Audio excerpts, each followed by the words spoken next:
बघा, मी राजसाहेबांवर तसं काय बोलणार नाही, पण साहेबांना हा प्रश्न आत्ताच आठवला काय? मुंबई महानगरपालिकेच्या तोंडावर आतापर्यंत काय होतं? कुठे होते साहेब?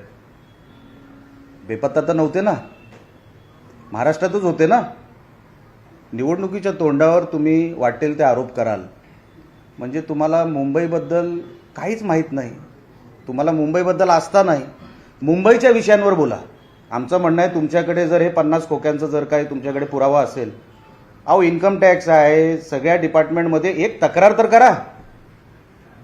कुठे तक्रार केली राजसाहेबांनी? मीडियासमोर बोलणं सोपं आहे हो.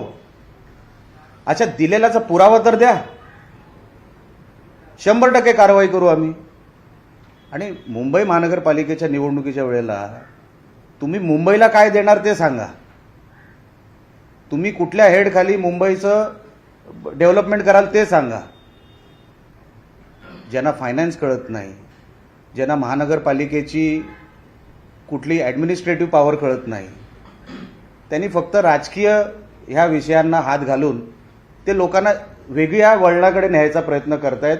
पण लोकांनी मुंबईचं मन बनवलंय. यावेळेला महायुतीबरोबर मुंबई राहणार 100%.